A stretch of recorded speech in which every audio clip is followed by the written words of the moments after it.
अब ये वाला सीन देखने में कुछ ख़ास अच्छा नहीं लग रहा, लेकिन ये काफ़ी ज़्यादा अच्छा लग रहा है।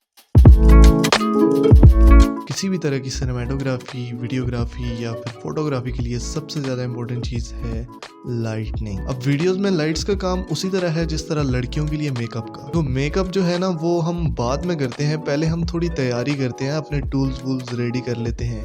तो सबसे पहले अगर आप ऑटो पे शूट कर रहे हो तो चुपचाप मैनुअल पर आ जाओ, क्योंकि आगे की कहानी बड़ी सिंपल है। तो सबसे पहले आपने ISO पे आ जाना है और ISO को उतना कम कर देना है जितनी आपकी ज़िंदगी में लड़कियों की कमी है। अब जैसे कि मेरा ISO जो है 100 से 400 के बीच रहता है, और अब मैं शूट कर रहा हूँ 100 पे, क्योंकि अगर आपका ISO ज़्यादा होगा तो मेरी ज़िंदगी की तरह आपकी वीडियो में भी ग्रेन्स आ सकते हैं, इसलिए 400 से नीचे ही रखना है। और शटर स्पीड का तुम्हें पता ही होगा कि शटर स्पीड को उतना ही रखना है जितनी ज़रूरत है।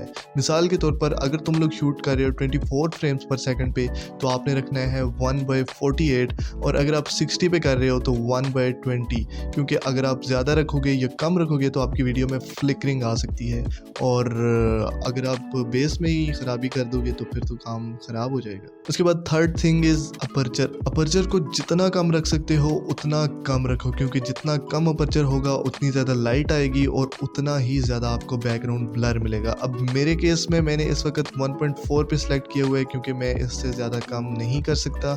मैं इस वक्त 30mm 1.4 पे यूज़ कर रहा हूँ, और आपको बैकग्राउंड ब्लर कुछ ज़्यादा नहीं देखने को मिल रहा होगा, क्योंकि एक तो मैं बहुत क्लोज हूँ बैकग्राउंड के, और दूसरा मसला ये है कि मेरे पास 30mm है। अगर मैं 50mm लगाता हूँ तो वहाँ पे मुझे काफ़ी अच्छा ब्लर देखने को मिल जाएगा। और ये चीज़ आपने ज़हन में रख लेनी है, अगर आप चाहते हो कि आपका बैकग्राउंड ज़्यादा ब्लर हो तो आपने अपने बैकग्राउंड से सेपरेट रहना है। जितना दूर हो सके बैकग्राउंड से उतना दूर रहिए। तो अब बारी है मेकअप की। तो सबसे पहले हम सारी लाइटनिंग बंद कर देते हैं। तो जब आप अपनी पूरी की पूरी लाइटनिंग बंद रखेंगे तो सबसे पहले आपने क्या करना है, आपने अपनी सबसे पहले मेन लाइट ऑन कर लेनी है, जो कि होगी आपकी की लाइट। तो आपके वीडियो के मेकअप में की लाइट जो है वो एज अ बेस काम करती है। तो की लाइट जब भी आप यूज़ करो तो उसको कोशिश करनी है जितनी ज़्यादा सॉफ्ट हो सके उतनी ज़्यादा सॉफ्ट की लाइट यूज़ करनी है। अब मैं जो एक बहुत ही चीप सेटअप यूज़ कर रहा हूँ, क्योंकि मेरे पास हर एक कह लो लाइट जुगाड़ू वाला सिस्टम है। ये जो की लाइट है ये बेसिकली मैंने दराज से ली थी, और इसकी प्राइस अराउंड 600 to 700 मुझे पड़ी थी। तो की लाइट जो है मैंने अपने 45 डिग्री एंगल पे रखी हुई है, और अगर आप देखें तो आप यहाँ पे एक ट्राई एंगल बन रही है। बेसिकली जब भी आप सिनेमैटिक लाइटनिंग यूज़ करते हैं तो आपने इसको 45 डिग्री एंगल या 50 डिग्री एंगल, या फिर आप इसको डायरेक्टली यहाँ पे रखेंगे या बिल्कुल फ्रंट में रखेंगे तो आपकी इमेज जो है वो काफ़ी ज़्यादा अजीब और फ्लैट लग सकती है। तो सबसे बेस्ट ये है कि आप इसको 45 डिग्री एंगल पे रखें। अगर आपके पास सिर्फ एक की लाइट है तब भी आपका काम इस लाइट से चल सकता है। की लाइट से, की लाइट आपकी वीडियो के लिए सबसे ज़्यादा इंपॉर्टेंट है। तो उसके बाद हम ऑन करेंगे अपनी रिम लाइट। रिम लाइट जो है बेसिकली आपको आपके बैकग्राउंड से सेपरेट करती है। यहाँ पे अगर आप देखें तो रिम लाइट मेरे कुछ इस एंगल पे पड़ रही है, और ये मुझे मेरे बैकग्राउंड से काफ़ी ज़्यादा सेपरेट कर रही है।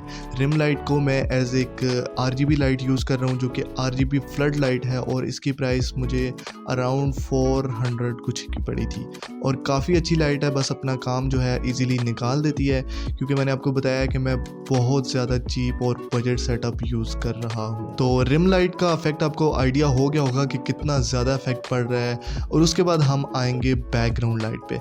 बैकग्राउंड पे मैं 2 से 3 RGB लाइट्स यूज़ कर रहा हूँ। You can use only one if you have. अगर आप चाहो तो आप एक लैंप यूज़ कर सकते हो, या फिर आप कोई भी एक लाइट जो आपके बैकग्राउंड को आपसे सेपरेट करके रखे और बैकग्राउंड को अलग दिखाए, वो आप यूज़ कर सकते हो। इन माय केस मैं इसी तरह की RGB लाइट यूज़ कर रहा हूँ, जो कि मेरी मेन लाइट है, तो वो मैंने अपने टेबल के नीचे लगाई हुई है। This is my first background light, जो कि एक रेड कलर मैंने इसको दिया हुआ है। और अगर अभी आप देखें तो मेरा ऑलमोस्ट जो है सेटअप कंप्लीट हो गया है, और काफ़ी अच्छी भी फुटेज दिखने में लग रही है। लेकिन इसमें हम 2-3 चीज़ें और ऐड करूँगा। एक चीज़ जो है वो है मेरा यहाँ पे एक लैंप पड़ा हुआ है जिसको मैं यूज़ कर रहा हूँ। मैं उसको भी ऑन कर लेता हूँ। So this is the lamp, जो कि मेरा एक टेबल लैंप है, और इसी को मैं यूज़ कर रहा हूँ।